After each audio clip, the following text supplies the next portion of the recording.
Good morning everyone.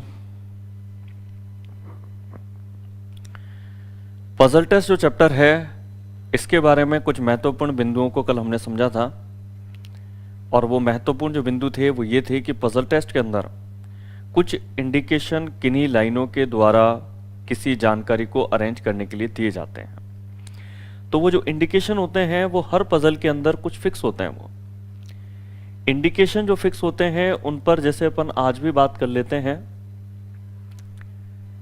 शब्द केवल यानी ओनली, केवल शब्द, सिर्फ शब्द या एकमात्र शब्द से अगर कोई जानकारी दी जाती है तो वो जानकारी जिन व्यक्तियों के लिए बताई जाती है उनके अतिरिक्त अन्य किसी भी व्यक्ति के लिए नहीं लिखी जा सकती है। जैसे कल हमने पढ़ा था, केवल ए व सी टेबल टेनिस खेलते हैं, तो फिर अन्य किसी भी व्यक्ति को टेबल टेनिस नहीं लिखा जा सकता था।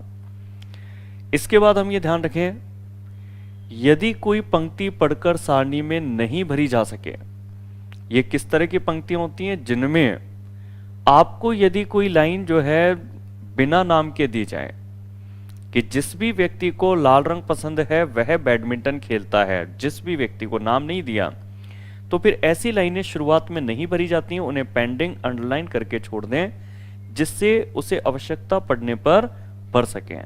जब इन्हें हम शुरुआत के कुछ 60-70% लाइनें जानकारी पढ़ लेने के बाद में फिर यदि इस पेंडिंग लाइंस को पढ़ते हैं तो वो लाइनें भी समझ में आ जाती हैं।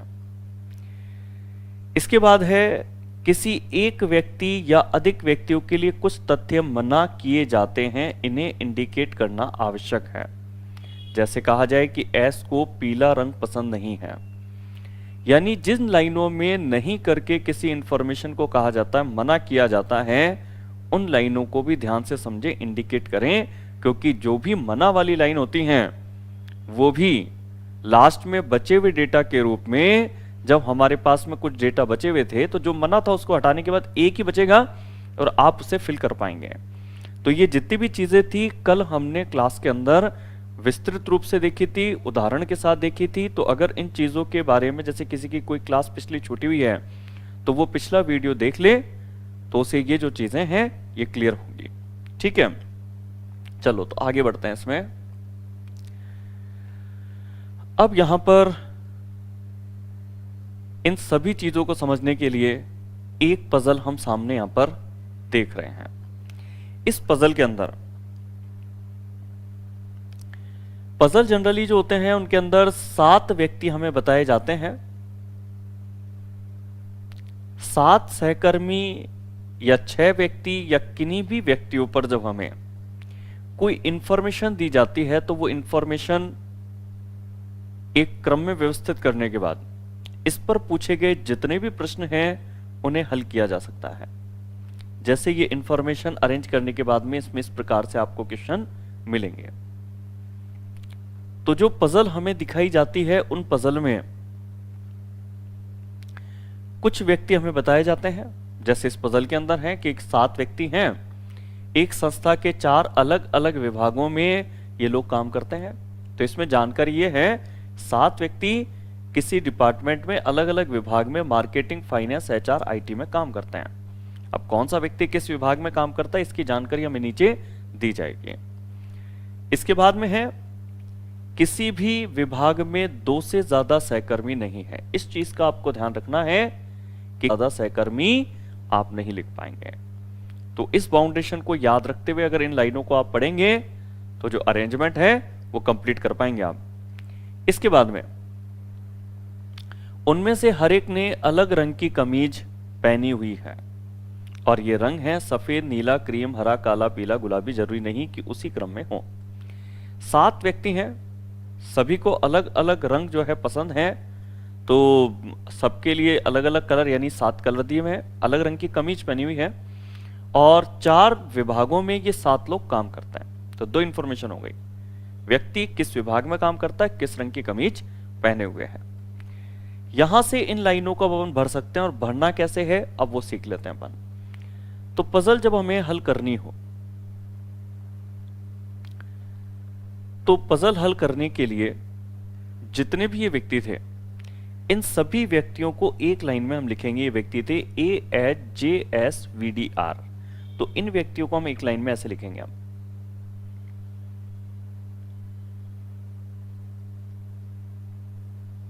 AHJSVDR, ये 7 व्यक्ति हैं। 7 व्यक्तियों के बारे में जो हमें इंफॉर्मेशन दी गई है वो जानकारी ये है सबसे पहले कि ए जे के साथ मार्केटिंग विभाग में काम करता है। ए जे के साथ ए और जे दोनों काम करते हैं मार्केटिंग विभाग में, यह हमें पता लगा।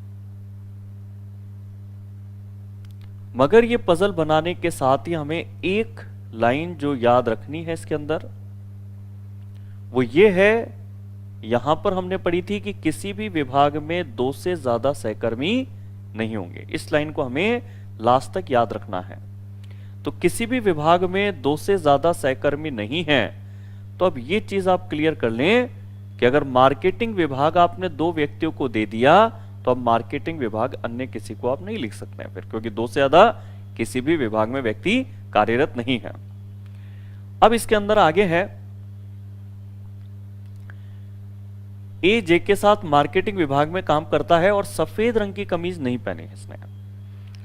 ए जो है काम तो करता है जे के साथ मार्केटिंग में, मगर इसने कमीज कौन सी नहीं पहनी है? सफेद कमीज इसने नहीं पहनी है। तो ए के पास में हम ऐसे सफेद लिख करके क्रॉस कर देते हैं इसमें अपन।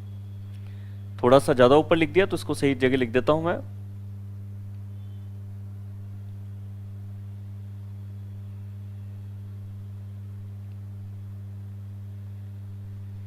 सफेद रंग की कमीज नहीं पहने हुए, थोड़ा सा क्रॉस लगा देते हैं यहां पे, ठीक है।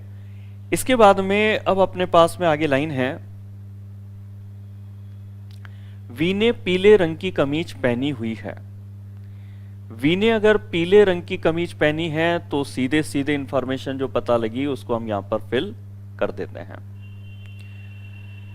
इसके बाद है, और वह फाइनेंस विभाग में काम नहीं करता है। जहां पे ये नहीं शब्द दे दिया गया, यहां पर यदि आप इसे सही तरीके से समझ लेते हैं, नहीं लिखा होना, केवल सिर्फ कह करके जो लाइनें बोली जाती हैं या फिर बिना नाम के जो इंफॉर्मेशन दी जाती हैं, ये 3 तरह की चीजों को अगर आपने सही तरीके से अरेंज कर लिया, सही तरीके से इनको समझ लिया, सही क्रम में अगर पढ़ लिया, तो पजल इजी है, अदरवाइज टफ है।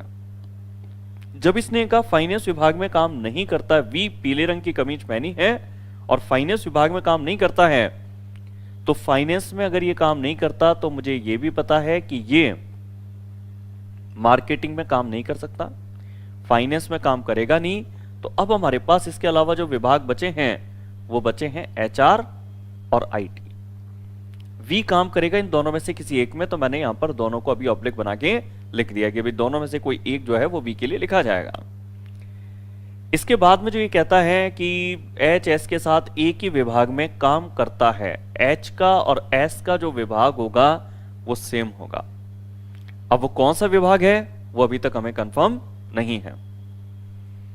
और काली कमीज पहने हुए है, एच जो है एस के साथ एक ही विभाग में काम करता है और इसने जो कमीज पहनी हुई है वो पहनी हुई है काली कमीज, ठीक है।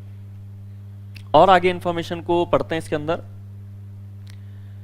तो आगे इंफॉर्मेशन इसके अंदर पढ़ते हैं तो इंफॉर्मेशन में आगे है कि एचआर विभाग में सिर्फ डी काम करता है।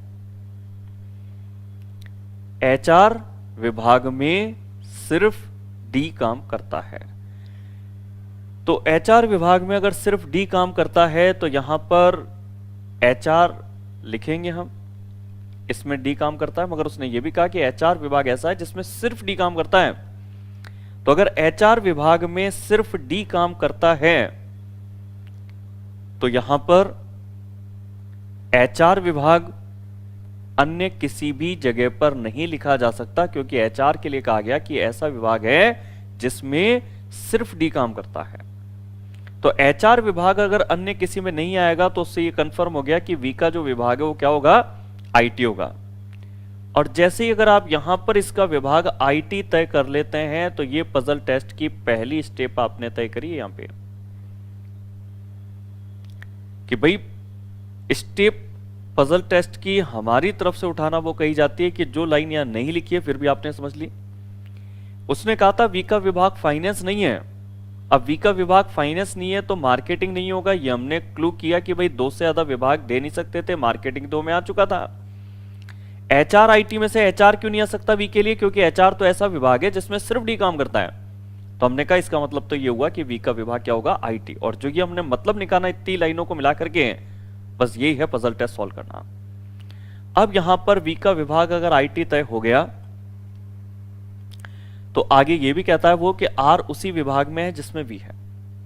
आर उसी विभाग में है जिसमें वी है, तो फिर आर का विभाग भी वी वाला यानी कि क्या दे दिया, आईटी। अब आप देखो मार्केटिंग दो में आ चुका, आईटी दो में आ चुका, एचआर विभाग में सिर्फ डी है यानी अन्य कोई होगा नहीं, तो जो विभाग फाइनेंस बचा, ये बचा हुआ फाइनेंस आपको किसको देना पड़ेगा, एच को और एस को। तो ये आपके सारे विभाग सेट हो गए। विभाग सेट होने के बाद में आगे कहता है मार्केटिंग या आईटी विभाग में किसी ने क्रीम रंग की कमीज नहीं पहनी है। जहां भी मार्केटिंग दिखता है ए के लिए, जे के लिए, और जहां पर भी आईटी दिखता है वी के लिए और आर के लिए, इनके लिए आप क्रीम रंग की कमीज नहीं कह सकते, आप लिखेंगे नहीं। तो देखो क्रीम अगर यहां पे नहीं, यहां नहीं, मार्केटिंग वालों में नहीं, तो क्रीम कलर कहां लिख सकते हैं, या तो एस में या फिर डी में। अब क्रीम कलर यहां लिखें या यहां लिखें, उसके लिए थोड़ा सा इंतजार करते हैं और आगे की लाइन पढ़ते हैं जिसमें कहा है जे हरे रंग की कमीज पहने हुए हैं। तो ठीक है, जे के बारे में तो जो कलर था वो साफ तौर पे सीधे सीधे पता लग गया कि जे हरे रंग की कमीज पहने हुए हैं। जे हरे रंग की कमीज पहने हुए है, और जिसने गुलाबी कमीज पहनी है ना वह फाइनेंस विभाग में काम करता है। जिसने गुलाबी कमीज पहनी है वह फाइनेंस में काम करता है। तो गुलाबी कमीज वाला फाइनेंस में, तो फाइनेंस में ये दो हैं मगर एक का तो कलर लिखा हुआ है, तो जिसका खाली है उसके लिए जैसे ही आप यहां लिखोगे गुलाबी, तो फिर क्रीम कलर आपका कंफर्म हो जाएगा डी के लिए। अब लाइनें सारी फिनिश हो चुकी हैं, खत्म हो चुकी हैं, सारी पजल की जितनी लाइनें थी पढ़ ली, मगर अब शुरुआत में आते हैं जहां सफेद कलर मना किया था ए के लिए।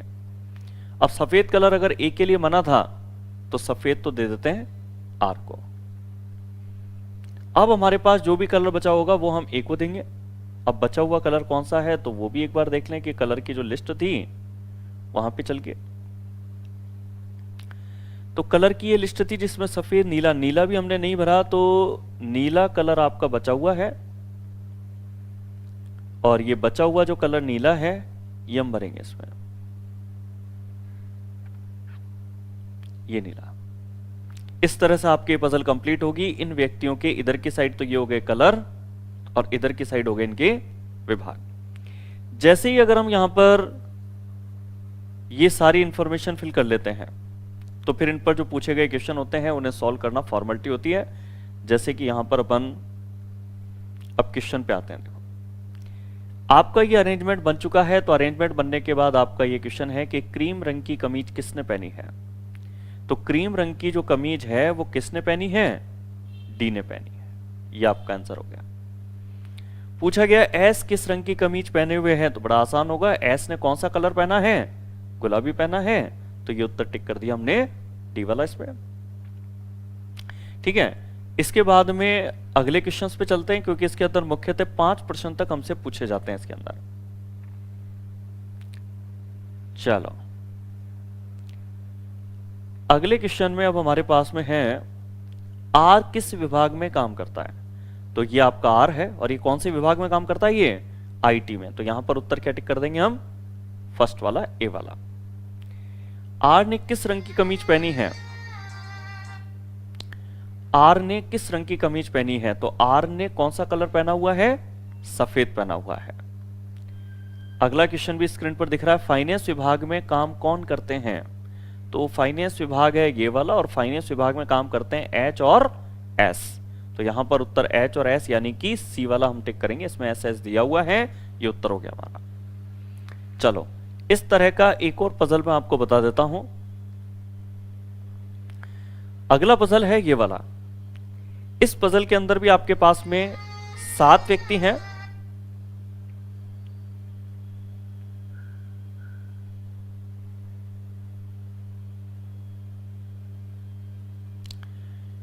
इस पजल में 7 व्यक्ति हैं।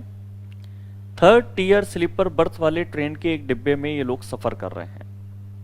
ठीक है, इंफॉर्मेशन क्या है 7 व्यक्तियों की। थर्ड एसी कोच ट्रेन के डिब्बे में ये लोग सफर कर रहे हैं। प्रत्येक का अलग अलग व्यवसाय है, जैसे इंजीनियर है, डॉक्टर है, आर्किटेक्ट, फार्मासिस्ट, वकील, पत्रकार और पैथोलॉजिस्ट।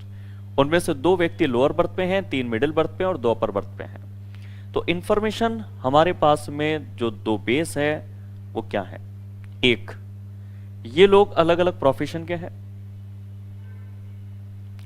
दूसरी इंफॉर्मेशन इनकी, ट्रेन में जो थर्ड एसी कोच है उसमें से 2 व्यक्ति तो लोअर बर्थ पे हैं, 3 व्यक्ति मिडिल बर्थ पे हैं और 2 व्यक्ति अपर बर्थ में हैं। अब कौन से 2 अपर पे हैं, कौन से 3 मिडिल पे हैं, कौन से 2 लोअर पे हैं, क्या प्रोफेशन के हैं, यह हमें यहां पर इन लाइनों को पढ़ करके अरेंज करना है। तो अब इन लाइनों को पढ़ करके अरेंज करना है, तो इन लाइनों को जमाते हैं अपन। तो देखो यहां पर ये तो प्रोफेशन है और ये बर्थ है, ये हमें जमानी है। जानकारी ये है। इस जानकारी को जमाने के लिए सबसे पहले जो हमारे पास में व्यक्तियों के नाम थे वो सारे के सारे हम यहां पर पढ़ लेते हैं और उन्हें एक लाइन में लिख देते हैं। BMTRKHD, BMTRKHD, तो इनको लिख देते हैं।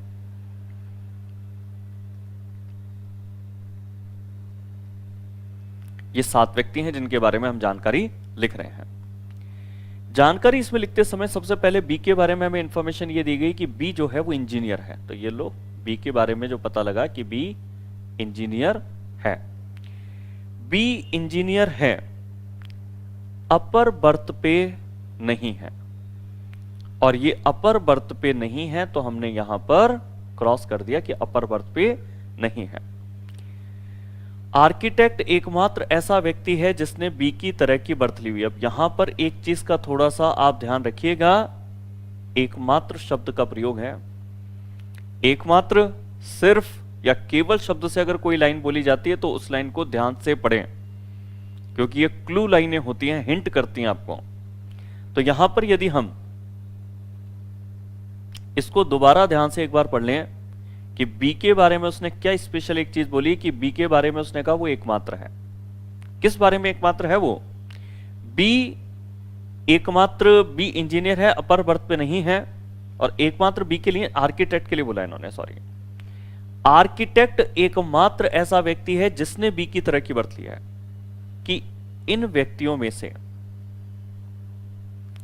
जो भी आर्किटेक्ट होगा, जो भी होगा इन सभी में से, वो एकमात्र ऐसा व्यक्ति होगा जिसकी बर्थ ही बी जैसी होगी। और वो बी की बर्थ क्या नहीं होगी? अपर नहीं होगी। अब अपर नहीं होगी तो आप ध्यान रखें, अपर नहीं होगी तो अब लोअर भी नहीं हो सकती, नहीं मिडिल भी नहीं हो सकती, लोअर होगी। मिडिल क्यों नहीं हो सकती? क्योंकि मिडिल हमें देनी है 3 व्यक्तियों को। तो मिडिल अगर 3 व्यक्तियों को देनी है तो फिर बी को और आर्किटेक्ट को क्यों नहीं दे सकते? क्योंकि अगर मिडिल बर्थ इन दोनों को दी तो तीसरे को भी देनी पड़ेगी, क्योंकि 3 व्यक्तियों के लिए मिडिल बर्थ लिखनी है। और हम मिडिल बर्थ इन 3 व्यक्तियों को इसलिए नहीं दे सकते क्योंकि आर्किटेक्ट अपने आप को कहता है एकमात्र ऐसा व्यक्ति है जिसकी बर्थ बी से मैच होती है। यानी अन्य कोई ऐसा व्यक्ति नहीं होगा जिसकी भी बर्थ आर्किटेक्ट जैसी हो। एकमात्र बी ही ऐसा व्यक्ति है जिसकी बर्थ आर्किटेक्ट जैसी है। आर्किटेक्ट एकमात्र ऐसा व्यक्ति है जिसकी बर्थ बी से मैच करती है। इसका मतलब इनके लिए जो बर्थ है वो डिसाइड होगी लोअर, क्योंकि लोअर बर्थ इनके लिए जब हम डिसाइड करेंगे दोनों के लिए अगर, तो लोअर बर्थ अगर दोनों को डिसाइड करते हैं तो फिर आर्किटेक्ट के बारे में हम ये कह सकते हैं कि एकमात्र ऐसा व्यक्ति है जिसकी बर्थ ही बी जैसी है। मिडिल होता तो मिडिल तो इन दोनों के अलावा हमें किसी अन्य को भी देना पड़ता। ठीक है, आर्किटेक्ट लोअर लिखेंगे। अभी तो इस जगह से इसको हटा देते हैं अपन, या कहीं और मैं इसको लिख देता हूं। आर्किटेक्ट जो भी है उसकी बर्थ होगी लोअर। अब आर्किटेक्ट एकमात्र ऐसा बर्थ है जिसकी बर्थ बी से मैच करती है, और किसी की मैच नहीं करेगी आर्किटेक्ट के अलावा। इसके बाद है एम और एच मिडिल बर्थ पर नहीं है। अब आप देखो लोअर बर्थ आपके फुल हो चुकी है, मिडिल बर्थ अगर एम और एच के लिए मना कर दे तो फिर क्या दोगे आप? अपर। एम और एच के लिए अपर बर्थ देने के अलावा आपके पास कोई बर्थ आपके पास ऑप्शन में नहीं है। और एम और एच मिडिल बर्थ पे तो नहीं है, मगर पेशे से क्रमशः क्या है, पैथोलॉजिस्ट और वकील हैं। क्रमशः का इसलिए जिसका पहले नाम था उसको पैथोलॉजिस्ट का, जिसका बाद में नाम था उसको वकील दिया। इसके बाद टी फार्मासिस्ट है, बड़ी आसानी से इंफॉर्मेशन मिल रही है कि टी फार्मासिस्ट है। टी फार्मासिस्ट है, डी ना तो पत्रकार है और नहीं आर्किटेक्ट है। डी ना तो पत्रकार है नहीं आर्किटेक्ट है। अब देखो आपके पास तीन ही तो प्रोफेशन बचे होंगे ऊपर। तीन प्रोफेशन कौन कौन से बचे हैं, पत्रकार बचा है, आर्किटेक्ट बचा है और डॉक्टर बचा है। जब डी के लिए अगर दो प्रोफेशन बना कर दिए कि ना तो पत्रकार ना आर्किटेक्ट, तो डी का प्रोफेशन क्या बचेगा, डॉक्टर होना। अब हम चाहे ना तो डी अगर डॉक्टर है तो इसकी बर्थ भी हम कंफर्म कर सकते हैं। क्यों, दो व्यक्तियों को अपर देनी थी, दे चुके, दो व्यक्तियों को लोअर देनी थी, दे चुके। अब यदि बची है तो कौन सी बर्थ बची है, मिडिल। के की बर्थ डॉक्टर की ही तरह है, तो के की बर्थ डॉक्टर वाली है, तो डॉक्टर की तो मिडिल डिसाइड हुई, तो के की भी क्या हो जाएगी, मिडिल। अब यहां पर ये लाइन के आर्किटेक्ट और लोअर दोनों एक साथ इनमें से किसी को दे सकें तो वो एकमात्र है आर। इसी को हम आर्किटेक्ट के साथ लोअर बर्थ दे सकते हैं, बाकी किसी को भी नहीं। अब मिडिल तीन को देनी थी, अब तक दो को दिए, तो मिडिल इसको दे दो तो तीन को पहुंच जाएगी। बचा हुआ प्रोफेशन आपके पास पत्रकार है, वो आप यहां पे लिख दीजिए। इस तरह से आपके जो इंफॉर्मेशन है वो सारी फिल हो जाएगी। अब इंफॉर्मेशन यदि फिल हो जाती है तो पजल टेस्ट के अंदर क्वेश्चन सॉल्व करना फॉर्मेलिटी होती है। फिर जैसे अभी करके बताता हूं मैं आपको। जैसे यहां पर पूछा गया डी का व्यवसाय क्या है, तो भाई जो डी है उसका व्यवसाय क्या है, डॉक्टर होना। बड़ी आसानी से निकाल सकते हैं हम। इसके बाद में अगले क्वेश्चन पे आते हैं। इसमें अपन निम्नलिखित में से कौन सा समूह मिडिल बर्थ पर है। देखो मिडिल बर्थ पे आपके जो हैं वो है टी, के और डी, और टी के डी आपके पास इस ऑप्शन में है, तो ये आपका उत्तर हो गया सही। इसके बाद अगले प्रश्न पे, अगला प्रश्न इसमें से है निम्नलिखित में से व्यक्ति बर्थ व्यवसाय का कौन सा संयोजन सही है। तो देखो क्या आर लोअर बर्थ का है क्या, बिल्कुल है। क्या आर लोअर बर्थ का है और क्या वो पत्रकार है क्या, नहीं, आर तो लोअर बर्थ का आर्किटेक्ट है, तो ये इसके अंदर सही है, आर लोअर बर्थ और आर्किटेक्ट, यानी कि उत्तर इसमें हम टिक करेंगे बी वाला इसमें। चलो अगले प्रश्न पे आते हैं। इसके अंदर अगला प्रश्न इसमें है निम्नलिखित में से कौन सा जोड़ा लोअर बर्थ पे। तो लोअर बर्थ पे कौन कौन से, लोअर पे एक तो ये है आर और लोअर बर्थ पे एक है बी, तो आर और बी हैं, तो उत्तर इसमें क्या टिक कर देंगे हम, बी ऑप्शन। चलो अब क्यों ना एक पजल आपसे भी मैं करवा लूं। दो पजल जो है सॉल्व कर ली है हमने, तो अब एक पजल जो है वो आपसे भी मैं सॉल्व इसमें करवा लेता हूं। तो अब आपको जो पजल सॉल्व करनी है एक बार वो मैं आपको दिखा दूं।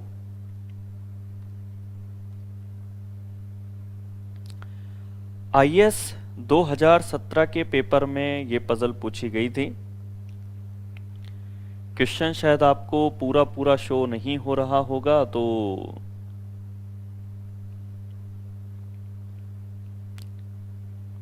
उस तरह से थोड़ा सा मैं दिखा देता हूं जिससे आपको शो हो।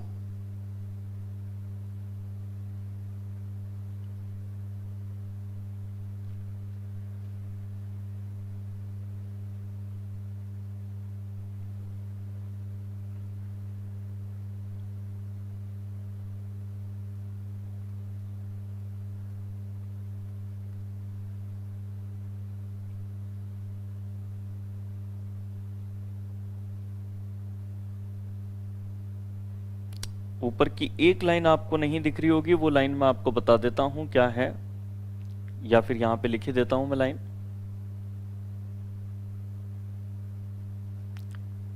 कानपुर से ऊपर जो लाइन लिखी हुई है उसके अंदर व्यक्तियों के नाम लिखे हुए हैं केवल A B C D E F G, और लिखा हुआ है विभिन्न शहर हैं हैदराबाद, दिल्ली, शिलोंग, कानपुर।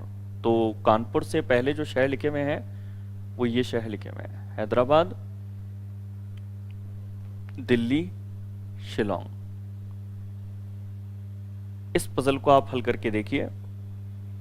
ये पजल आईएएस के 2017 वाले पेपर में पूछी गई थी।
एक बार इसका पजल बना लीजिए आप।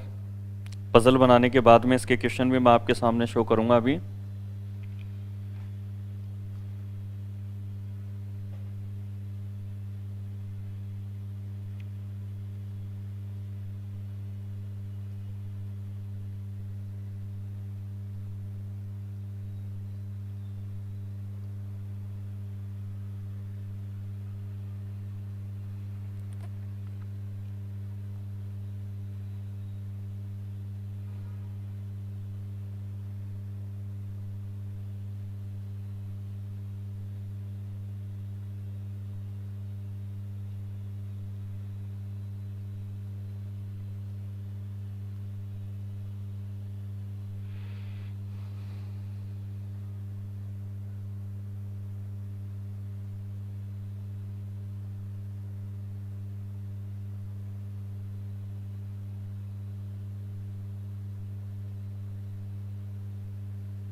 ये सभी सातों इन्फॉर्मेशन हैं जो हमें जमानी है।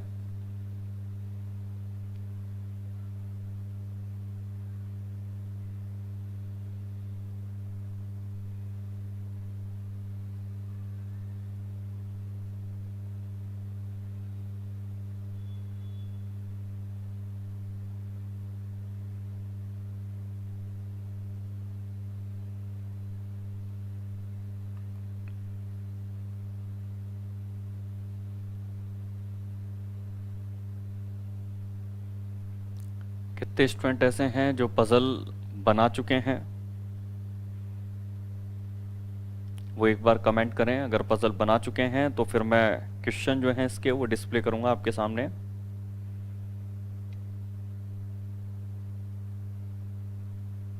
जिनकी भी पजल बन चुकी हो वो कमेंट पर लिखें डन। जिनकी भी पजल बन चुकी है वो लिखें डन।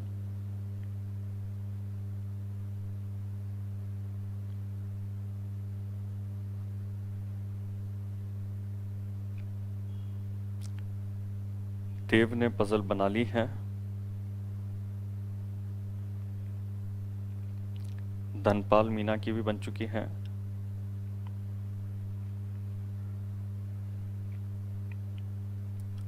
जिस हिसाब से आपके कमेंट हैं उस अनुसार तो पजल आपके लिए काफ़ी टफ है। जहाँ तक है केवल 2 स्टूडेंट ऐसे हैं जो अभी तक पजल को कंप्लीट कर चुके हैं। मनीष प्रसाद हैं, इन्होंने भी बना ली है। चलो, तो कम ही स्टूडेंट ऐसे हैं जिनकी पजल अभी कंप्लीट हुई है।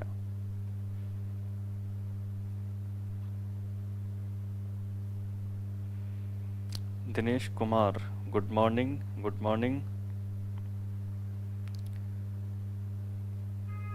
अब इसमें पजल जैसा कि बहुत स्टूडेंट नहीं बना पाए हैं तो कहीं ना कहीं अटक रहे होंगे, कहीं ना कहीं दिक्कत आ रही होगी।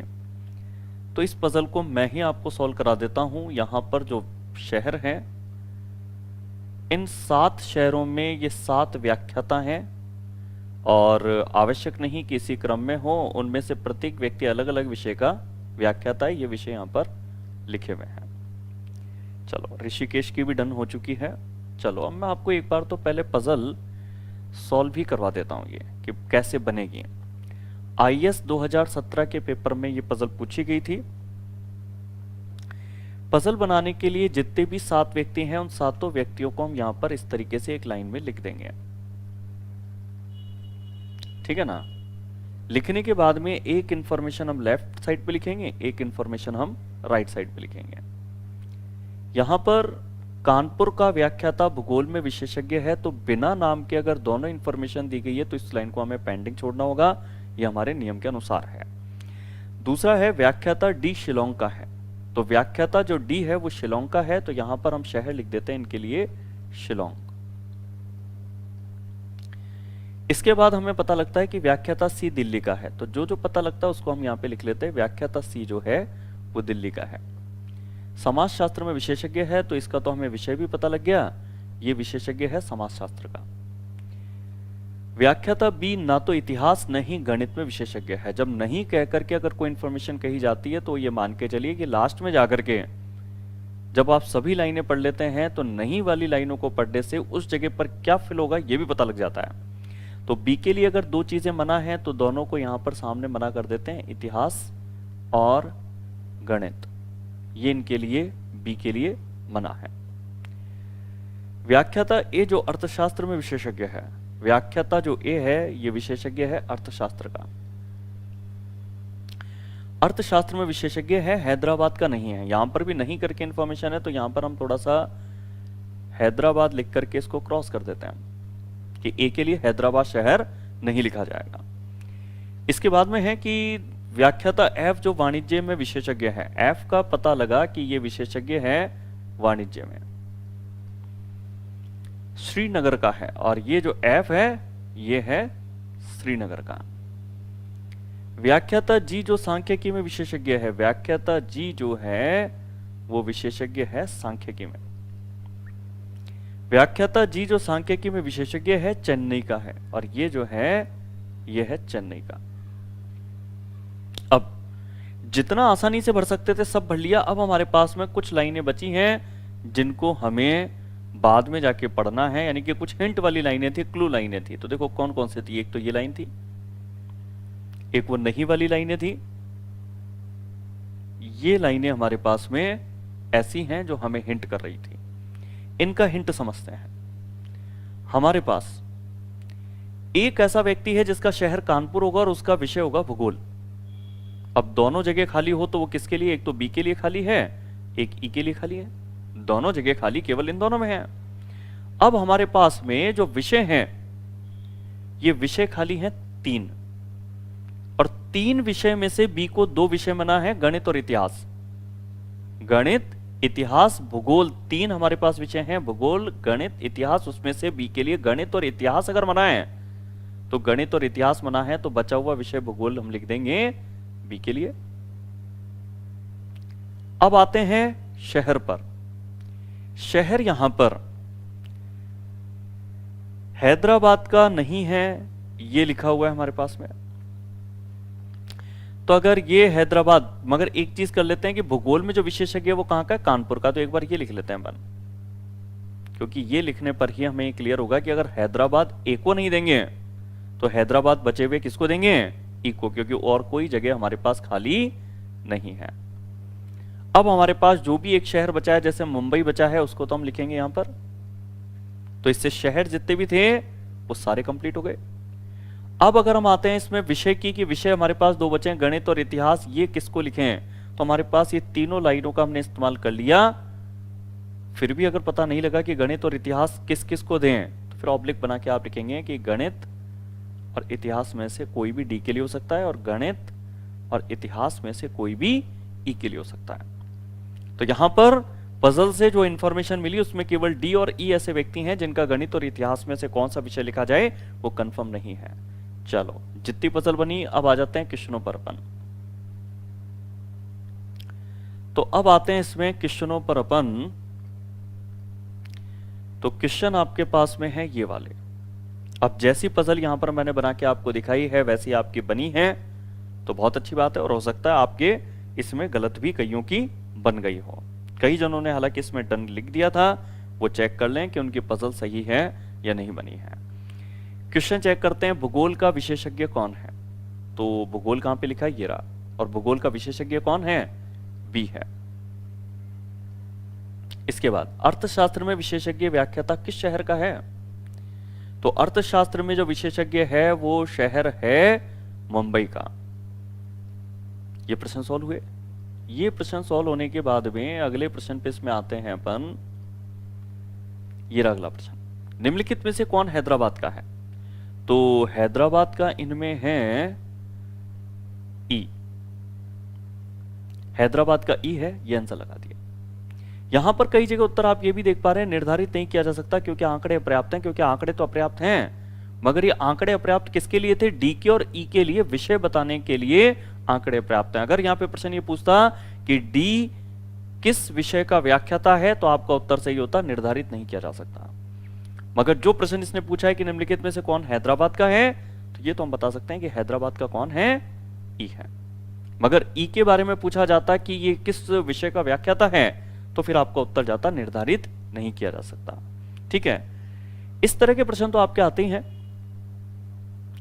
मगर एग्जाम में आपके जो प्रश्न हैं वो ऐसे भी आते हैं। एक IAS 18 के पेपर में क्वेश्चन आया हुआ है, ये वाला, ये भी मैं आपको बता देता हूं।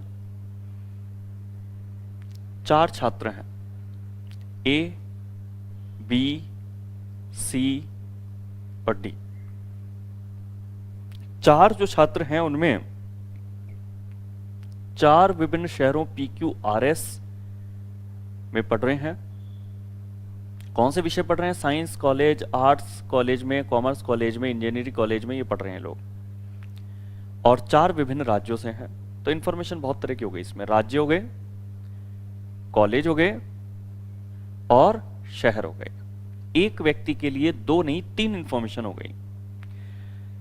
डी असम में पढ़ रहा है, अगर डी असम में पढ़ रहा है तो ये डी के लिए हमने लिख दिया असम। आर्ट्स कॉलेज शहर एस में जो राजस्थान में है ये बताया गया, यानी कि बिना नाम के, नाम नहीं दिया कि कौन सा व्यक्ति। आर्ट्स कॉलेज शहर एस में है जो राजस्थान में स्थित है। तीनों इंफॉर्मेशन बाकी की दी है, तो तीनों इंफॉर्मेशन दिए बिना नाम के, तो जिस भी व्यक्ति के लिए तीनों जगह खाली रह जाएगी उसको हम ये तीनों इंफॉर्मेशन दे देंगे। अब जैसे डी के लिए तो एक जगह फिल हो चुकी, तो इसको तो हम ये दे नहीं सकते कि असम का है तो राजस्थान वाला असम का है, तो यहां पर तो लाइन अपोजिट हो जाएगी, क्योंकि डी के लिए असम बताया जा चुका है, तो अब राजस्थान का इन तीनों में से कोई एक होगा। तो जिसके लिए तीनों जगह खाली होगी ना, उसको हम देंगे ये इंफॉर्मेशन। ये हमारे पास में हर व्यक्ति के लिए 3 इंफॉर्मेशन है। ए कॉमर्स कॉलेज में पढ़ रहा है, अगर ए कॉमर्स कॉलेज में पढ़ रहा है तो ए की भी एक इंफॉर्मेशन आ चुकी, तो फिर ये वाली इंफॉर्मेशन ए को नहीं जा सकती, क्योंकि ये पढ़ता है आर्ट्स कॉलेज में। ठीक है, अब बी या सी में से ये जानकारी बी और सी में से किसी एक को मिलेगी। जब इसने कहा बी शहर क्यू में पढ़ रहा है, तो जैसे बी का पता लगा कि वो शहर क्यू में पढ़ रहा है, तो बी अगर शहर क्यू में पढ़ रहा है तो अब जो है ए के लिए, बी के लिए और डी के लिए तो कोई ना कोई एक इंफॉर्मेशन दी गई है। तीनों इंफॉर्मेशन खाली केवल किसके लिए? सी के लिए। तो सी के लिए तीनों इंफॉर्मेशन हम भर देंगे शहर एस, राजस्थान, और कौन सा कॉलेज है? Arts college. ये ऐसे हमारे पास में एक नियम था कि जब बिना नाम के कोई इंफॉर्मेशन दी जाए तो उसको फिल करने के लिए बाकी जो लाइनें हैं पहले उनको पढ़ें अपन। अब इसमें हमारे पास में नीचे एक लाइन है, साइंस कॉलेज केरल में स्थित है। तो देखो, केरल में स्थित इन दोनों में से कोई एक ही होगा, और वो होगा जिसके लिए साइंस कॉलेज लिख सकें। तो इसके लिए तो कॉमर्स कॉलेज लिखा हुआ है, तो साइंस इसके लिए लिख पाएंगे, और ये केरल में हो गया। अब जो भी 4 शहरों में बचा हुआ है वो एक को देंगे। शहरों के नाम देखो आप, गुजरात बचा है, गुजरात आप इसको दे दो। कौन सी कॉलेज बची है? कॉमर्स साइंस और आर्ट्स के बाद में है, तो कॉमर्स साइंस आर्ट्स के बाद में बची इंजीनियरिंग कॉलेज, ये इसको दे दो। सब कुछ हमने भर दिया, मगर यहां शहर जो है QS के अलावा हमारे पास जो शहर हैं QS के अलावा वो R और P हैं, ये अभी तक कंफर्म नहीं हुए हैं। कंफर्म नहीं हुए हैं तो इसमें आप ऑब्लिक बना के ऐसे लिखते हैं R P R P, क्योंकि जितनी भी लाइनें थी, यहाँ 5 लाइनें सबका हमने इस्तेमाल कर लिया। हमने कोई ऐसी लाइन हिंट नहीं है जिसको हमने छोड़ा हो। जैसे मुख्य हिंट लाइन इसके अंदर थी ये वाली, कि तीनों इंफॉर्मेशन बिना नाम के थी, जिसको हमने सी के लिए पहचान लिया था। चलो, अब पजल इसके अंदर हमने बना दी है। पजल बनाने के बाद अब इस पर जो क्वेश्चन है उन्हें हम देख लेते हैं इसमें। तो पजल बनाने के बाद अब जो क्वेश्चंस हैं उन पर आते हैं इसमें अपन। क्वेश्चन सबसे पहले जो क्वेश्चन है, ए पढ़ रहा है, तो ए पढ़ रहा है राजस्थान में पढ़ रहा है क्या? तो नहीं। ए गुजरात में पढ़ रहा है क्या? बिल्कुल सही बात है। बी ऑप्शन सेकंड ऑप्शन इसके लिए राइट है कि ए पढ़ रहा है गुजरात में। सेकंड, साइंस कॉलेज स्थित है, तो ये साइंस कॉलेज है और ये स्थित है कहां पर, तो केरल में स्थित है, मगर केरल तो ऑप्शन में नहीं है, यहां शहर के आधार पे दिया है, तो शहर क्या होगा, क्यू। तो साइंस कॉलेज स्थित है शहर क्यू में। सी पढ़ रहा है, तो सी जो पढ़ रहा है वो किस कॉलेज में या किस शहर में, किस राज्य में, तो यहां सी के लिए साइंस कॉलेज होना तो गलत है, सी के लिए राजस्थान होना बिल्कुल सही है कि सी पढ़ रहा है राजस्थान में। तो ये उत्तर इसके अंदर टिक होगा। तीनों प्रश्नों के उत्तर हो गए अपने। वैसे तो देखो प्रश्न जो सॉल्व करना होता है पजल टेस्ट में वो तो बिल्कुल आसान होता है, मेन चीज होती है प्रश्न में जो निर्देश थे उन निर्देश के अनुसार क्या आपने सही तरीके से अरेंजमेंट जानकारियों का किया है या नहीं किया है। चलो तो इसके और बचे हुए दोनों प्रश्नों को सॉल्व कर लेते हैं। इसके अंदर ये बचे हुए दोनों प्रश्न, निम्नलिखित कथनों में से कौन सा एक सही है, तो डी शहर एस में नहीं पड़ रहा है, क्या ये सही बात लिखी हुई है यहां पर, डी शहर एस में नहीं पड़ रहा है, तो डी शहर एस में नहीं पड़ता है, ये बात सही है इसके अंदर कि जो डी है वो शहर एस में नहीं पड़ता है, क्योंकि शहर एस में तो कौन पड़ता है, सी पड़ता है। ए साइंस कॉलेज में पढ़ रहा है, तो ए साइंस कॉलेज में पढ़ रहा है, ये सही बात नहीं है, क्योंकि ये किस में पढ़ रहा है, कॉमर्स में। ए केरल में पढ़ रहा है, ये भी गलत बात है। इंजीनियरिंग कॉलेज गुजरात में स्थित है, तो नहीं, ऐसा भी नहीं है, तो पहला ही इसके अंदर हमारा सही था। इंजीनियरिंग कॉलेज के संबंध में निम्नलिखित में से कौन सा एक कथन सही है, इंजीनियरिंग कॉलेज के संबंध में निम्नलिखित में से कौन सा एक कथन सही है। कहां पे है इंजीनियरिंग कॉलेज, ये वाला है इंजीनियरिंग कॉलेज, और इसके संबंध में कौन सी बात सही है, सी वहां पढ़ रहा है, नहीं, बी वहां पे पढ़ रहा है, गलत बात, यह गुजरात में स्थित है, गलत बात, डी वहां पढ़ रहा है, सही बात है कि इंजीनियरिंग कॉलेज के बारे में बात सही है कि डी उसमें पढ़ रहा है। इस तरह की पजल के अलावा रेलवे के एग्जाम में या फिर आईएएस वगैरह के एग्जाम में पजल का एक पैटर्न आता है ब्लड रिलेशन के अकॉर्डिंग। परिवार के कुछ सदस्य हैं, उनके बीच पारिवारिक संबंध हैं, विवाहित जोड़े हैं, किसी प्रोफेशन से जुड़े हैं, इस तरह के क्वेश्चन भी आते हैं। मगर पजल के ये और जो अलग तरह के नए नए प्रश्न हैं ये हम करेंगे अगली क्लास में। पजल कैसा होगा ये मैं आपको दिखा देता हूं। इस तरह के पजल हम करेंगे, ये कल की क्लास में करेंगे। ये पजल आपके रेलवे के पेपर में और आईएएस वगैरह के एग्जाम में इस तरह के पजल पूछे हुए हैं। तो इस तरह का जो पैटर्न है वो मैं आपको कल की क्लास में बताऊंगा। तो आज की क्लास में हम करते हैं इतना ही, बाकी हम करेंगे अगली क्लास में।